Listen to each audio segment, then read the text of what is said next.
இதுதான் எங்கள் வாழ்க்கை, இதுதான் எங்கள் வாழ்க்கை.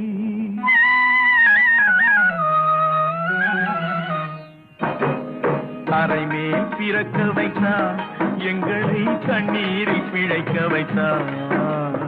கரைமேல் இருக்க வைத்தான், பெண்களை கண்ணீரில் குளிக்க வைத்தான்.